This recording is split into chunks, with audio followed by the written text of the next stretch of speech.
हमारे साथ बीजेपी से नेता चंद्रभूषण जी हमारे साथ जुड़ गए हैं। आइए उनसे इस पर चर्चा कर लेते हैं। चंद्रभूषण जी, पहले तो मैं आपका स्वागत करना चाहूंगी न्यूज वॉच इंडिया पर। तो आज जिस तरह से 9 साल मन की बात को पूरे हो गए हैं और देश में ही नहीं बल्कि विदेश में भी लोगों ने इसको सुना और सराहा, क्या कहना चाहेंगे?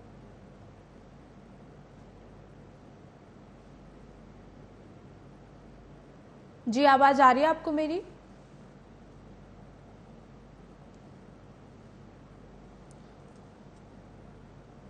तकनीकी खराबी की वजह से अभी चंद्रभूषण जी हमारी आवाज नहीं सुन पा रहे हैं। तो मन की बात कार्यक्रम के 100वें एपिसोड पर आज उत्सव की तरह लोगों ने इसे सुना और मनाया। तमाम लोग थे इससे जुड़े, देश में ही नहीं बल्कि विदेश में भी इस कार्यक्रम का प्रसारण किया गया। तो काफ़ी लंबे समय से लोग इस मन की बात एपिसोड से जुड़े हुए हैं। आज 9 साल इसे पूरे हो गए हैं। 3 अक्टूबर 2014 को इसकी शुरुआत की गई थी। देश दुनिया में मन की बात का डंका आज देखने को मिला। बता दें कि 9 साल से मन की बात को लोग सुनते हुए आ रहे हैं, उससे प्रेरणा ले रहे हैं और लगातार सामाजिक कार्य भी कर रहे हैं। कई लोग इससे जुड़े हुए हैं जिसमें मन की बात कार्यक्रम में लोगों को, बड़ी बड़ी प्रतिभाओं को सम्मान भी दिया। प्रधानमंत्री ने उन्हें धन्यवाद दिया। एक बार फिर से चंद्रभूषण जी हमारे साथ इसी पर चर्चा करने के लिए बने हुए। चंद्रभूषण जी, बहुत बहुत स्वागत है आपका न्यूज वॉच इंडिया पर। आज देश में ही नहीं बल्कि पूरे विदेश में भी मन की बात के 100वें एपिसोड को सुना, लोगों ने उत्सव की तरह इसको लिया, क्या कहना चाहेंगे?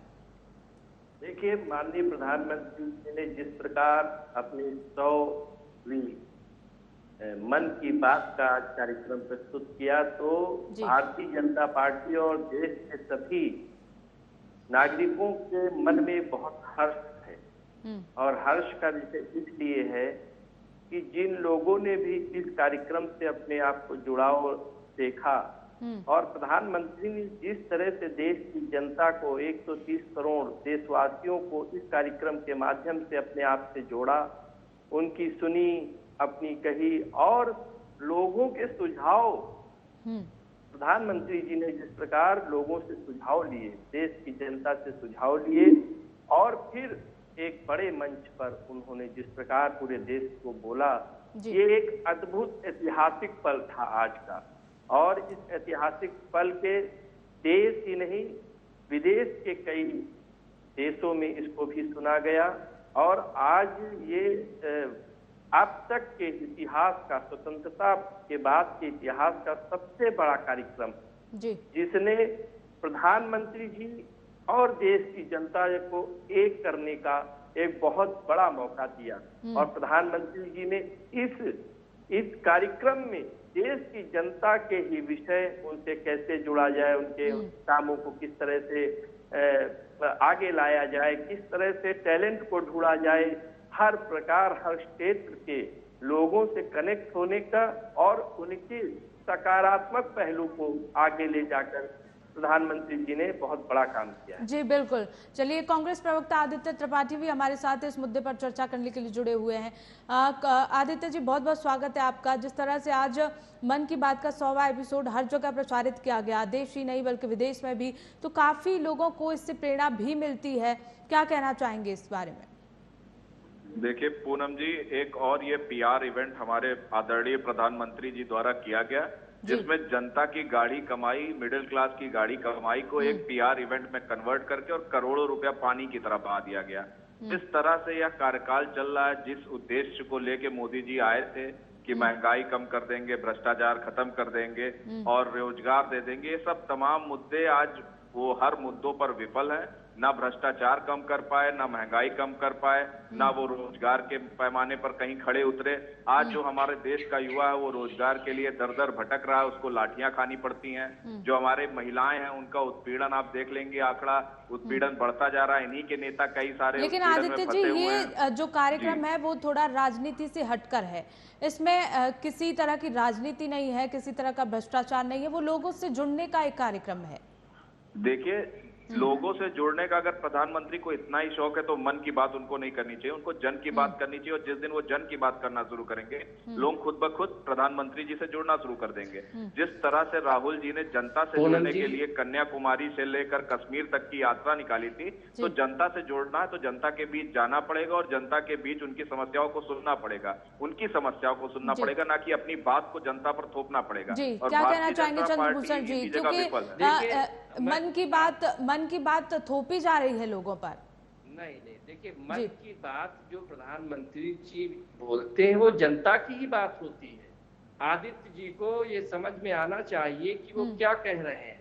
आप भी पूनम जी मन की बात के कार्यक्रम को देख रही हैं, सुन रही हैं पिछले कई वर्षों से।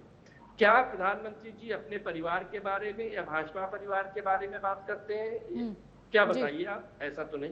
प्रधानमंत्री जी देश में दूर सुदूर गांव खलिहान ऐसी जगह ऐसे लोगों को देश के मुख्य धारा से जोड़ने का काम करते हैं, जिन्होंने digital India, women empowerment, medical sector, health sector, कितने ही तरह के रोजगार के माहौल में स्वरोजगार, आत्मनिर्भर भारत की योजनाओं को लेकर, हेल्थ कार्ड को लेकर, सॉइल कार्ड को लेकर जिस तरह की योजनाएं लोगों तक पहुंची और लोगों ने आत्मनिर्भर बनने का जिस तरह का तरीका। चंद्रभूषण जी, लेकिन जिस तरह से आपने कहा कि जनता के मुद्दों को उठाया जाता है, लेकिन महंगाई और बेरोजगारी अभी भी जनता का बड़ा मुद्दा है इस वक्त की अगर बात की जाए। आप पूनम जी, मैं आज कहूं कि आज का विषय, आज हम लोग जिस मन की बात के 100वें एपिसोड को सुन रहे थे और देख रहे थे तो बड़ा हर्ष महसूस हो रहा था। और आज के दिन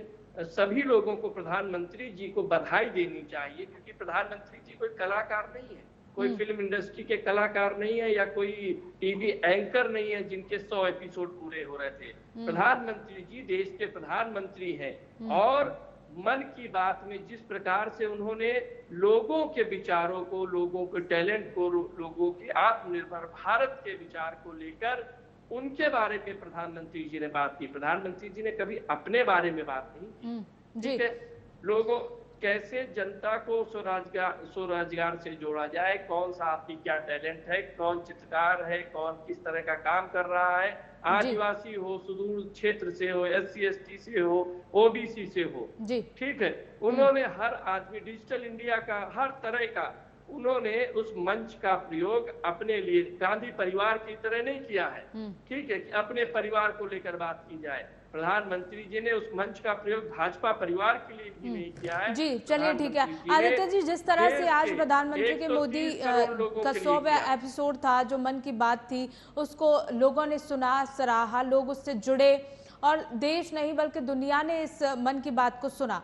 तो क्या लगता है आपको कि 2024 में जो चुनाव आ रहे हैं उसमें कहीं ना कहीं ये जनता सपोर्ट करेगी बीजेपी को और ये एक मील का पत्थर भी साबित हो सकता है? देखिए, जो लोग भी इस कार्यक्रम से जुड़े, आज एक इवेंट ऑर्गेनाइज किया गया, भारतीय जनता पार्टी के सारे सांसद, सारे विधायक, सारे मेयर, सारे उनके छोटे से छोटे लेवल के कार्यकर्ता, पदाधिकारी और जो जनप्रतिनिधि हैं, चाहे वो BDC हो, चाहे वो ब्लॉक प्रमुख हो, भारतीय जनता पार्टी के जितने पदाधिकारी इसको बूथ लेवल तक ले जाने का काम किया। लेकिन काश वो जनता की बात को बूथ लेवल से उठाकर अगर प्रधानमंत्री तक पहुंचाने का काम करते तो शायद 2024 में हम फिर से प्रधानमंत्री जी को आता हुआ देख पाते। लेकिन इस तरह से जनता के सारे मुद्दे हैं, महंगाई, भ्रष्टाचार, बेरोजगारी, और इस मुद्दों पे कभी भी मोदी जी खुलकर कभी नहीं बोलते। आप देखेंगे 2 करोड़ की बात हमेशा चीख चीख कर कहने वाले प्रधानमंत्री जी, रोजगार देने वाले, वो 2 करोड़ रोजगार के बारे में दोबारा कभी नहीं बोला। महंगाई पर विभिन्न मुद्दों पर वो बोलते थे। आज गैस 1150 हो गया, गैस के लिए स्मृति ईरानी जी और इनके कई सारे कैबिनेट मंत्री धरना देते थे, आज गैस पर चुप हैं। जी पेट्रोल ले लीजिए, आप खाद्य पदार्थ ले लीजिए, मैं क्या क्या गिनवाऊं। जी चंद्रभूषण जी, जब आप दीजिए कि महंगाई बढ़ गई है, इस मुद्दे पर क्यों प्रधानमंत्री बात नहीं करते? प्रधानमंत्री जी हर विषय पर बात करते हैं, हर मन की बात में हर विषय को लेकर आते हैं। देखिए, मैं ये बात बताऊं कि जिस प्रकार के मुद्दों की चर्चा कर रहे हैं, उस प्रकार के मुद्दे क्या ये लोग सदन में उठा रहे हैं या राष्ट्रपति को ज्ञापन दे रहे हैं या किस तरह के लोग हैं? ठीक है, बहुत सा पैसा कांग्रेस के ही लोगों के पास पकड़ा जा रहा है। राहुल गांधी, क्या ये जो यात्रा राहुल गांधी ने 10,000 करोड़ रुपए की थी, क्या ये रोजगार क्या था? कहां से? देश इस हालत में बेरोजगारी के इतने बुरे हाल में है, तो ये 10-10 हजार करोड़ की यात्राएं कैसे कर लेते हैं? तो ये सब तो विपक्ष का भ्रम फैलाने का कार्य है। और देखिए, प्रधानमंत्री जी के सामने 2024 में कोई है ही नहीं। ये लोग तो बस चाय पी रहे हैं एक दूसरे के घर पे जा जाके, बस अपना पीआर कर रहे हैं, ठीक है। उससे कुछ भला नहीं होने वाला, क्योंकि सबसे ज्यादा करप्शन।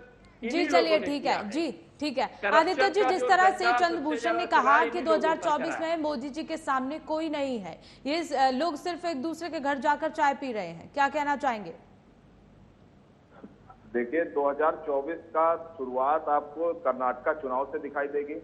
जैसे ही कर्नाटक में एक बदलाव दिखाई देगा, आपको अंदाजा लगेगा। जिस तरह से भारतीय जनता पार्टी के पूर्व मुख्यमंत्री, पूर्व उप मुख्यमंत्री, कई सारे नेता पार्टी छोड़कर कर्नाटक में आज कांग्रेस ज्वाइन कर रहे हैं, तो निश्चित तौर पे ये बदलाव की बयार है। ये 2022, लेकिन ऐसे बदलाव अक्सर होते रहते हैं, चुनाव जब आते हैं तो ऐसे बदलाव अक्सर देखे जाते हैं, आते जाते रहते हैं। अक्सर नहीं होते इतने बड़े पैमाने पर। आपने 2014 के बाद पहली बार अगर आपने सफलिंग देखी होगी, तो ये बहुत बड़े पैमाने पर जो इस बार सफलिंग हुई है, ये आपको इस चुनाव में दिखाई होती होगी।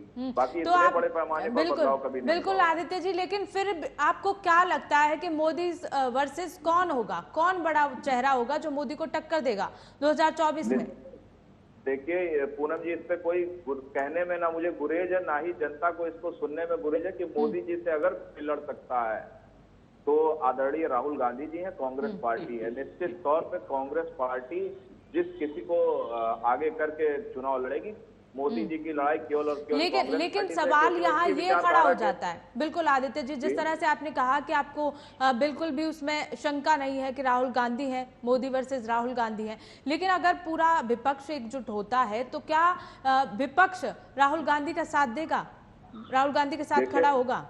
देखिए, विपक्ष को राहुल गांधी के साथ आना पड़ेगा, क्योंकि राहुल गांधी जी ने जनता की आवाज को सुना है, जनता से कनेक्ट हुआ, जनता की भावनाओं को समझ रहे हैं। आज जिस तरह से राहुल गांधी जी ने कन्याकुमारी से कश्मीर तक चलकर जनता के दुख दर्द को समझा है, और आज देख रहे हैं आप, शरद पवार जी हो गए, वो राहुल जी से जाके मिलते हैं। आप देखिए नीतीश कुमार, लेकिन आदित्य जिस तरह से बिल्कुल जिस तरह से लगातार तमाम जो विपक्ष एकजुट हो रहा है, उसमें नीतीश कुमार की खबरें ये है सामने आ रही है कि नीतीश कुमार अगला चेहरा हो सकते हैं 2024 में। जब विपक्ष एक साथ हो रहा है तो प्रधानमंत्री का चेहरा वो होंगे।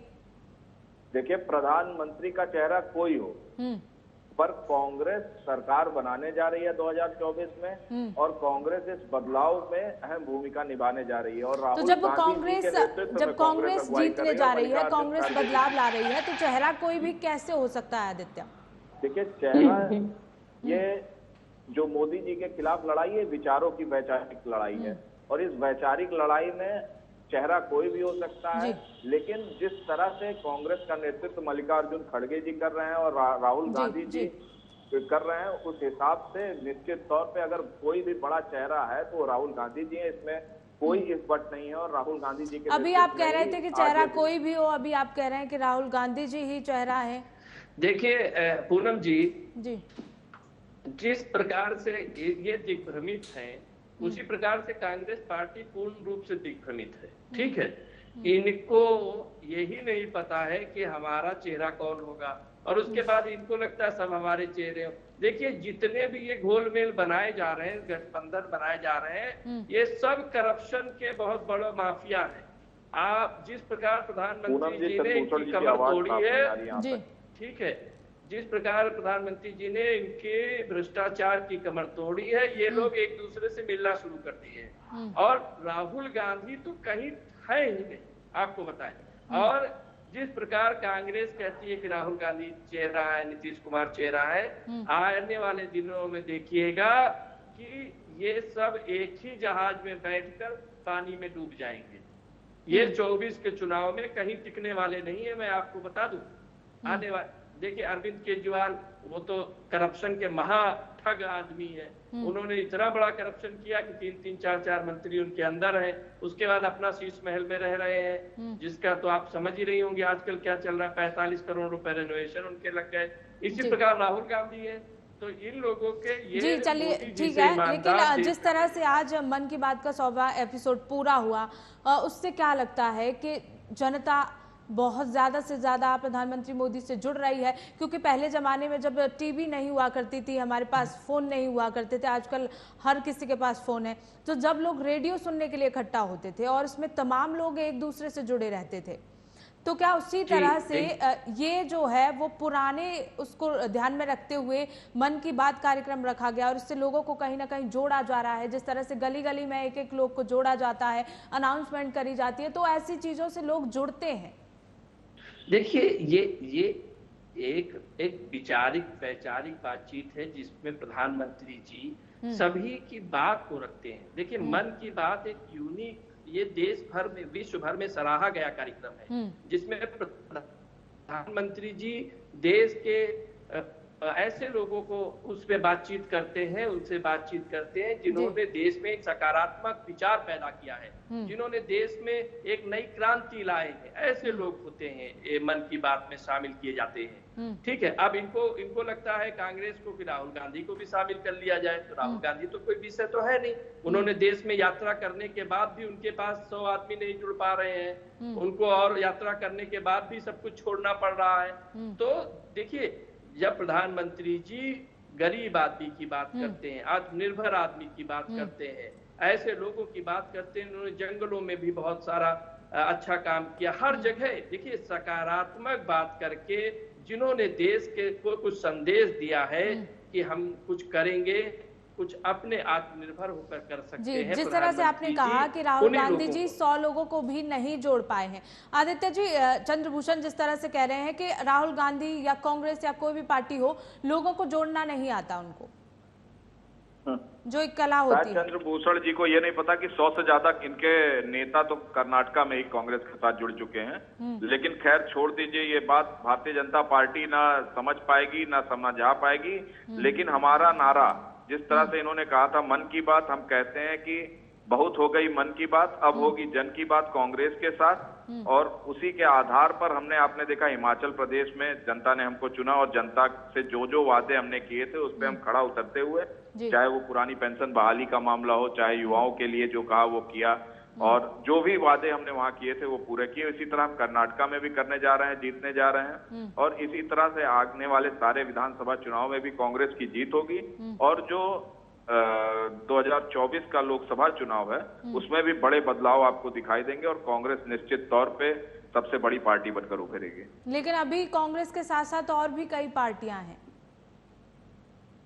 जी, निश्चित तौर पे कांग्रेस के साथ बहुत सारी पार्टियां जुड़ रही हैं, और जो हमारे विचारधारा की पार्टी है, जो हमारे विचारधारा से सहमत है, उनको हम साथ लेते हुए इस चुनाव में लड़ाई लड़ेंगे। और ये संविधान बचाने की लड़ाई है, ये देश बचाने की लड़ाई है, ये बेरोजगारों को उनका न्याय दिलाने की लड़ाई है, गरीबों मजलूमों को उनको न्याय दिलाने की लड़ाई, और इस न्याय की लड़ाई में कांग्रेस पार्टी बढ़ चढ़कर जो भी हमारे विचारों से सहमत है पार्टियों को साथ, जिस तरह से सारी पार्टियां इकट्ठा हो रही हैं आदित्य, तो क्या लगता है कि लोगों को समर्थन बीजेपी जैसा कांग्रेस को नहीं मिल रहा है कि उनको इतनी पार्टियां जोड़ के, सारी पार्टी जोड़ के एक पार्टी को हराने के लिए आगे आ रही है?